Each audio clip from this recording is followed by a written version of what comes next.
Acts chapter 2, precisely where we took our Bible, and I will just read some few verses here as we go on. Acts chapter 2, I'll be reading from verse 1. Acts chapter 2 from verse 1. And when the day of Pentecost was fully come, they were all with one accord in one place. And suddenly there came a sound from heaven, as of a rushing mighty wind, and it filled all the house where they were sitting. And there appeared unto them closed tongues like as of fire, and it sat upon each of them, and they were all filled with the Holy Ghost, and began to speak with other tongues, and the Spirit gave them utterance. This morning God will release the Holy Ghost like in the day of Pentecost. And everything standing against your life, everything that is saying that you won't make it, either spiritually or physical wise, we give way for you in the name of Jesus. Praise the Lord. I understand that you've been on the series of the Holy Ghost for some time now. And so by the grace of God, I'm coming also with the word of God to you, still in that same direction. And I trust that God will speak to us the way He has desired to speak to us. Amen. Praise the Lord. The passage I've read to us is very, very significant. Every child of God must be conversant of that particular passage of the Word of God. Except you are not a child of God. Except you are just playing Christian. But if you are a Christian, a true believer, one who has decided to follow the Lord Jesus Christ, to live and to demonstrate the symbol of he or she being a Christian, you must recognize that passage in your Bible, because it's very, very significant. The Christian must understand that he is a soldier. You must know that you are a soldier. A Christian is not an ordinary personality.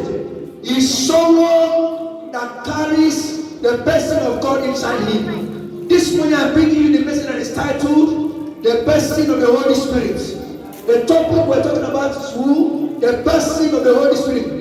Every child of God, whoever has called himself a Christian, any brother and sister that said, I am a Christian, you must know that you are not an ordinary person. You must know you are a soldier. You are special. You have been created from God to fulfill certain activities, certain purpose that other people cannot fulfill. For example, soldiers are special force, trained, equipped, and given all they need for special purpose. Soldiers don't go to negotiate. Soldiers don't go where there is peace. Soldiers go where there is trouble, so that they can address the trouble, so that they can deal with the situation and cause peace to reign. Now understand something. You are not just on the face of the earth because God wanted to multiply numbers of people. You are here on the face of the earth because God has a reason for you. In the family where you come from, there was a reason why God placed you in that family. In the community where you find yourself, there's a reason why God placed you there. And it's for you to take dominion. It's for you to exercise the personality of Christ.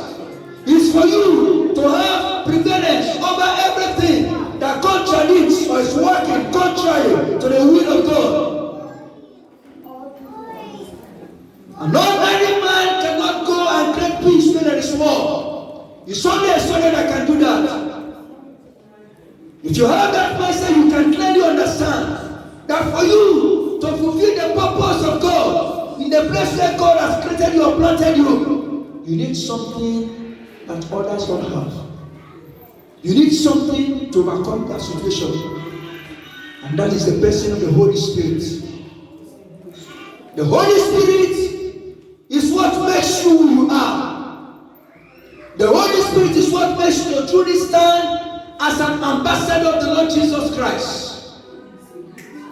The Holy Spirit is the equipment you have, is the embodiment inside you that you can use to exercise the person of Christ where you are standing, where you have been born, where you have been called to stay. family, concerning your life, concerning those around you.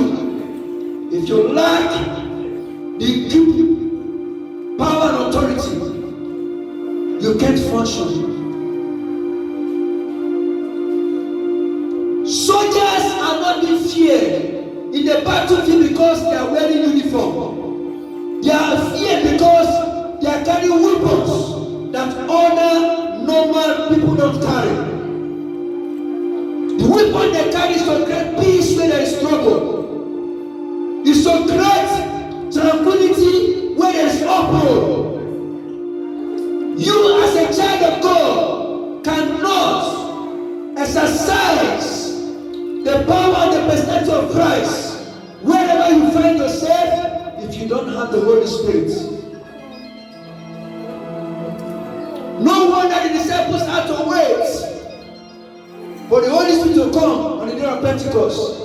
And God is faithful to His word. God gives His word. He actualizes His word.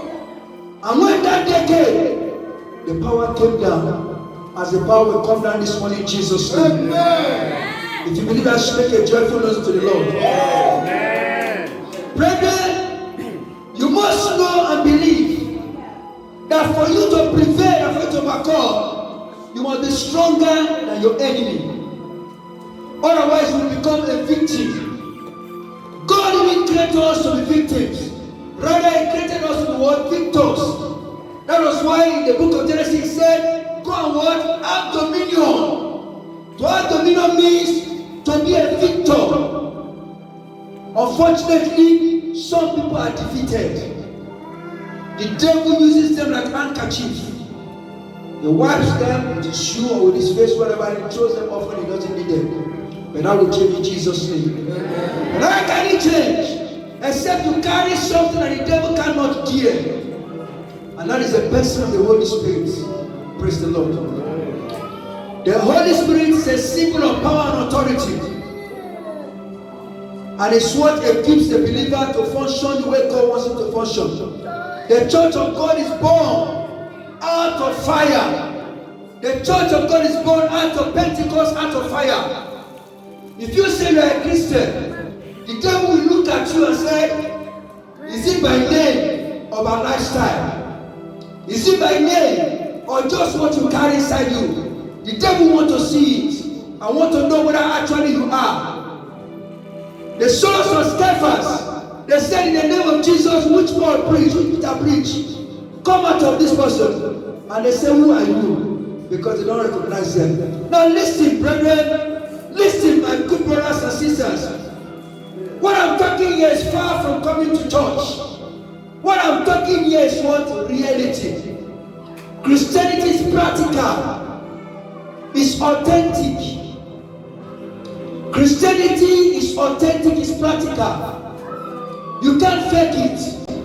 The devil knows why you are faking it. And he will deal with you. Because he knows already you are a victim. But this day you want to what? You want to be victorious. You want to be a victor. That is why you must make up your mind and say, I want to be a real Christian. I want to be deep to the fire of God. I want to carry the personality of Christ so that I can decree and it shall be established. So that when I'm speaking, things will begin to happen. That is what it's supposed to be. My prayer is that God will make that happen in Jesus' name. Amen. As we talk of the Holy Spirit, understand that the Holy Spirit is a personality. It's not an inanimate object. The Holy Spirit is a living personality. We saw the Holy Spirit in operation in various aspects as we go through the Word of God. In Genesis, when God said, let us make man in our own image after our very likeness, the Holy Spirit was there involved in it. From the very first beginning, when God looked at the whole earth, it was filled with darkness. But the Spirit of God was brooding on top of what? The ocean, the sea. And when God said, let there be light, the Holy Ghost broke forth the cloud, and light came. My prayer this morning is that whatever cloud of darkness revolving around your life, the Holy Ghost will break it off this morning in the name of Jesus. Amen. The cloud of darkness will go off and light will come to shine in Jesus' name. Amen. Spirit was also there in the creativity of man. The Holy Spirit is the power that makes a Christian who he is. Jesus is a normal human being like us. But what separated him from other people was what? He was carrying something inside him. He was carrying the personality of the Holy Spirit. We will see that very soon. It's the Holy Spirit in Christ that made Jesus Christ who he is. And so every child of God has said, I am a Christian, I'm a child of God. You should carry what Jesus is carrying. That is the only way you can be and do what Jesus Christ did. Jesus is no longer physically here, and it's not going to come the way it came the other time. And so everything that the devil is doing now, he wants you and I to put the devil where it belongs. The Bible says in the book of Romans, the endless expectation of the creatures waited for the manifestations of the sons of God. It's the sons of God, the Christians, the believer, that have the solution to resolve every trouble in people's life. Men have problems, people have problems, society, nations have problems. The solution is God. God will not fall from heaven. God wants to use you and I to want to resolve it. But why will that happen? Is it by playing church? No. We must do the right thing. And so the Holy Ghost will come upon us. And God will use us to what? To resolve the situation. My prayer is that God will give you understanding in Jesus' name. Amen. There are some times in life we say, well, let's play, let's joke, let's do it this way, let's pass time. But this time, it's a time of seriousness. It's a time of what? Seriousness. Everyone that professes as a Christian should be what? A Christian. Should exhibit what he or she is. It's a shame in your community. It's a shame in the family where you are that you say you're a Christian and the devil is there benefiting somebody and you can't do anything. Then why are you a Christian? Why are you a believer? You see the same Christ that Peter believed in, the same Christ that people believe in and they saw wonders working through them that you say you believe? No, there should be a difference. White and black cannot be the same thing. They are clearly seen that this is black and this is white. It can be clearly seen. We can see it in this place. We can clearly see the white part and the black part. It is distinctive. Every Christian should be distinct. Every Christian should be distinct. You should not be Christian by mouth. You should be Christian by mindset, Christian by ways, and Christian by lifestyle. That is the only thing that can make you carry what you are supposed to carry and do what you are supposed to do. Praise the Lord. When David came to meet Saul and said, who is this uncircumcised Philistine harassing the people of God? And everybody is taking cover. They are hiding. Saul, who used to be a warrior, is hiding. And David said, I will deal with this one. And Saul said, you are not able to face this one. He has been a warrior right from the day he was being born. And David said, wait a minute, I have a testimony. I killed a bear. I killed a lion. And this Philistine will be like one of those bear and lion I killed. Because he knew what he was carrying. He knew what he was carrying. And so he went out there and he displayed it. Brethren, once again I announce to you, it's a shame on anyone's part. If you say you are a Christian and where you are, someone there is being terrorized, demonized. Someone there is being harassed by the devil and you can't do anything. And you say you are a Christian and you are coming to church, you believe in the Lord Jesus Christ. No. It means something is wrong somewhere. I know something is not wrong in the power of God. I know something is not wrong also in the name of Jesus. But he can only work with those who have come to know him, who are living according to his precepts and who carry the Holy Ghost inside them. Jesus said, wait until the power, until you be endued with power. And when the disciples received the Holy Ghost, they came out because they know they cannot function effectively. Brethren, can you function effectively as a Christian? Can you function effectively? What will make you function is if you carry the Holy Ghost. This Holy Ghost we're talking about, I said, is a personality. He is a third person in the Godhead. We have the Godhead is three. God the Father, God the Son, God the Holy Spirit. The Holy Spirit is the third personality in the Godhead. The Holy Spirit is the third person in the Trinity. The Godhead is also called one Trinity. The Holy Spirit is our helper, is our comforter. Brethren, let me tell you something. The Holy Ghost represents our helper. He represents our comforter. The Bible says in the book of John chapter 14 and in verse 24, John 14:26, sorry. John 14:26. But the comforter, which is the Holy Ghost, whom the Father will send in my name, he shall teach you all things and bring you all things to your remembrance, whatsoever I have said unto you. Number 4, the Holy Spirit is the current administrator of the church. The Holy Spirit is the current administrator of the church. Jesus is no longer here physically, but he has given to us the Holy Spirit. The church functions and functions effectively because the Holy Spirit is in the church. When people like Ananias and Sapphira join hands together and decide they wanted to trick the church, they wanted to do what is not right, the Holy Ghost sorts them out. The Holy Ghost sorts them out. When there's a challenge in the church and they call, the Holy Ghost what comes to the situation. When Peter was locked, the church prayed. What happened? God releases his power. And Peter was taken out of prison. Brethren, the Holy Spirit is still functioning in the church. By the grace of God, the church is not a dead church. The church is alive. Because the church does not belong to any man. The church belongs to God. And if the church belongs to God, God will do everything he needs to do to represent his personality in the church. My prayer is that men will understand that and do what they need to do to embrace Christ in all aspects of their life. You know, it can be very, very funny when somebody says, I'm a Christian, and yet you still go to the house of a herbalist. It's a shame.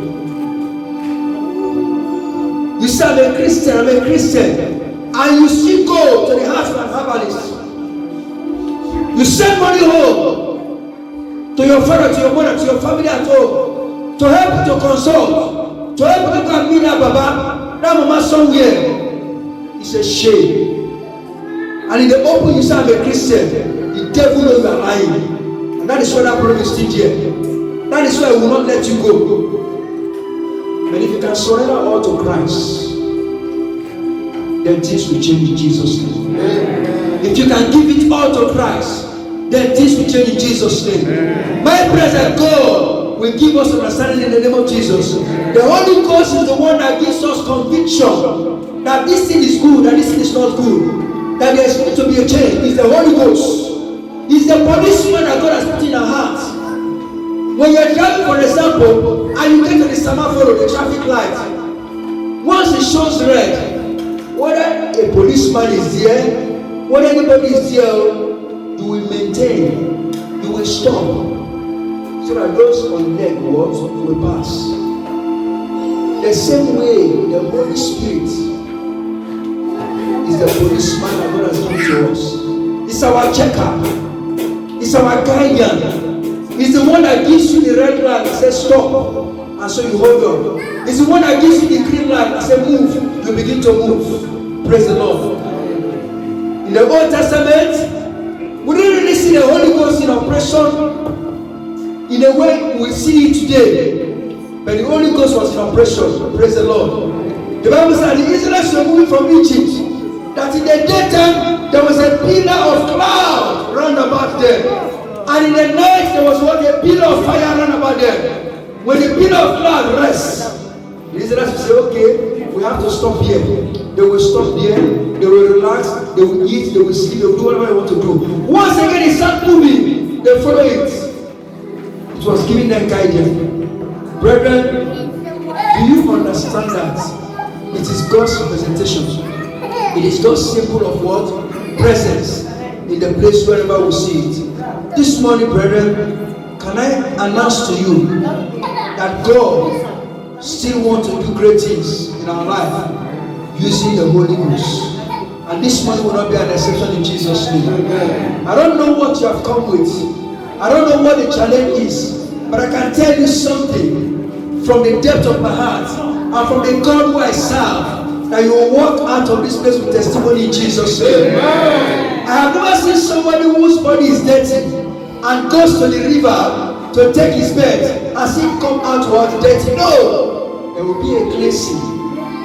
The river is there to wash off the dirt. You've come to the Lord. Jesus said, "Come unto me, all you are laboring and heavy laden, and I will give you rest." God will give you rest in Jesus' name. Amen. Whatever is a challenge, you can trust God this morning for a solution. Whatever is the obstacle, the barriers, you can trust God this morning for a solution. Whatever has been the trouble all this while, you can trust God this morning for a solution. You can trust Him for what? For a breakthrough. God works in wonderful ways, in ways that are beyond human understanding. We can't say, well, this was the way God did it yesterday. This is the way we do it today. No. God works in miraculous way. And that is why He's God. Praise the Lord. That is why He's God. Because you have come this morning. I don't know whether you just came just to gather, or you just came just to look, or you came with expectation in your heart. You came having a desire that God will do something in your life. You will get the testimony in your life in Jesus' name. Amen. Maybe you didn't have anything in mind when you were coming. But can I sow a seed in your heart this moment? Why can't you think of something that you want God to do in your life? Why can't you just think on a particular thing that you want God to resolve in your life? Maybe not you. Maybe your family member, your brother, your sister. Maybe your child. Maybe your wife. Maybe your husband. Maybe those who are around you. Just think of something that you want God to do. And I tell you that God is able to do it in Jesus' name. Amen. Sometimes people say, well, I don't know if this my case will be resolved. I don't know if I can be able to come out of this situation. Who said you can't come out of it? Who said the problem will be there? It's God that has the final say. It's God that has the final say. As you woke up this morning, the same way Joseph woke up one morning, and in the evening time, Joseph was already the prime minister in a foreign land. You may have come this morning, you put in your clothes, but the problem is still there, and you're thinking about it. But can I announce to you, in the name of the Lord Jesus Christ, the Almighty God, the Anointed One, He will resolve it for you in Jesus' name. He will make a way for you in the name of Jesus. He will set you free in Jesus' name. He can break the yoke in the name of Jesus.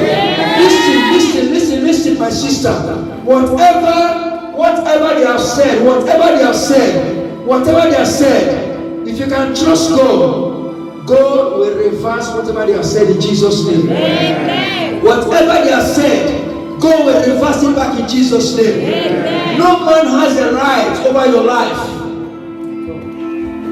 You are created by God, and God is the one that has the final say towards you.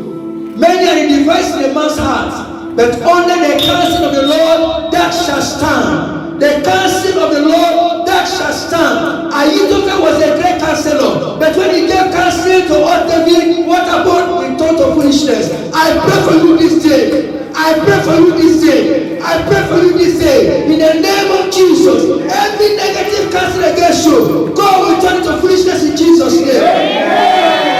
Thank you, Jesus. They told you that they are going to that particular shrine, where if they go, that you are not going to go free. I stand in the name of Jesus, and I decree against that word in Jesus' name. That word they say will not come to pass in Jesus' name. The Almighty God will lift up a standard against them in Jesus' name. Every enemy coming like a flood to take about the Red Sea, we lift up a stand against them in Jesus' name. The God that brought down Sennacherib will bring them down in Jesus' name. Thank you, Jesus.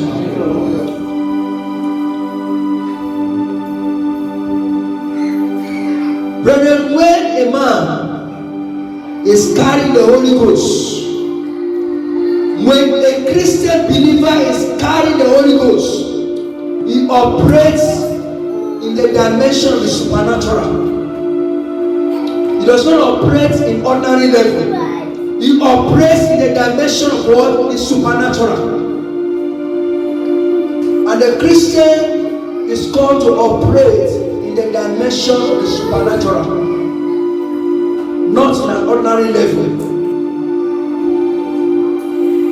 A lizard looks like a crocodile, but it's not a crocodile. Other birds, they have wings, just like what the eagle has wings, but there's a difference between the eagle and other birds. Somebody will say, Pastor, but we're all human beings. Yes, we're all human beings. But what sets us apart is what we carry inside us. What sets us apart is the Holy Ghost that is living inside us. Jesus said in his word, come unto me, all that are laboring, so that he can give you rest. The rest we're talking here is first the salvation of your soul. God wants to save you. He wants to save your soul. And when that is done, then he releases something into you that can make you operate in the supernatural.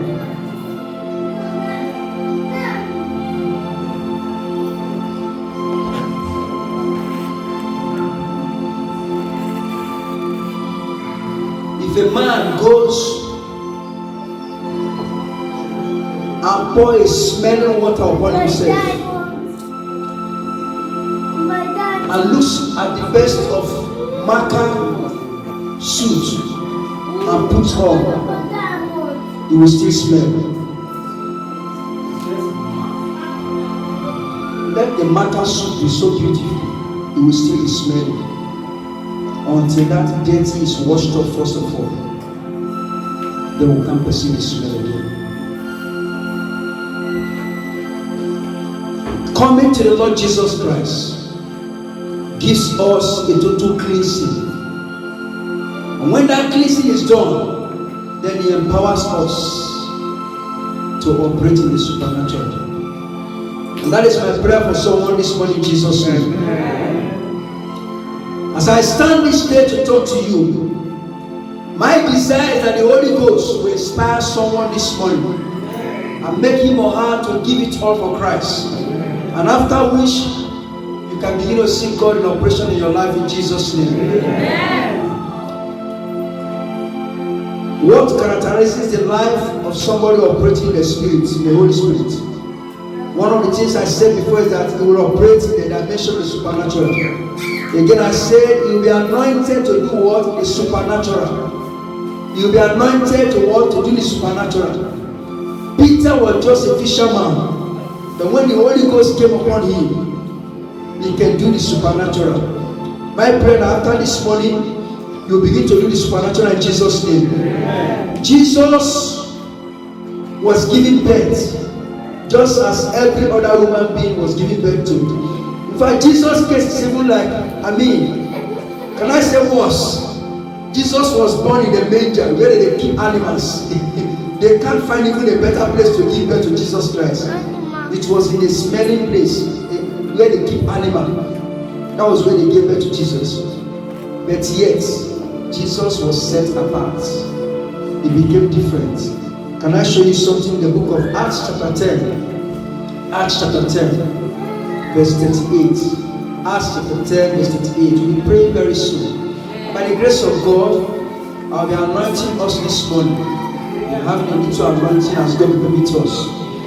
The Bible says in Acts chapter 10, verse 38, how God anointed Jesus of Nazareth with the Holy Ghost and with power, who went about doing good, healing all they were oppressed of the devil, for God was with him. Praise the Lord. That was somebody born in a smelling environment, but his life was changed. When he carried the Holy Ghost inside him, his life changed. Men run to him for help, for solution. Brethren, do you know you are a solution provider? You are a solution to the face of this earth. Many of us think that my papa just gave birth to me, my mama just gave birth to me. We had 4 boys, we had 2 boys, 2 girls in the family. And you didn't know that you were in need. There was a need for you in this world. Otherwise, you wouldn't have been born, sorry. You were giving birth because what? There was a need for you on the face of the earth. Some people have been waiting to have him, they have not gotten it. But you, your papa and your mama, they met, and what happened? They got it. Because you were in need. In the place where you were born, in this world, you were in need. If you weren't in need, you wouldn't have been given birth to. So you are a solution. Jesus was a solution during his earthly ministry. He was an instrument in God's hands. God wants to use you as an instrument. How we don't know that Jesus is alive? If you don't surrender your life to Christ and God begin to use you to do wonderful things and your life begin to amount to testimony. Some of us are the one delaying what God wants to do in our life. But this morning, things can change. If you can make up your mind, then God will use you as an evidence of those who trusted Him and they turned things around. Can we rise on our feet?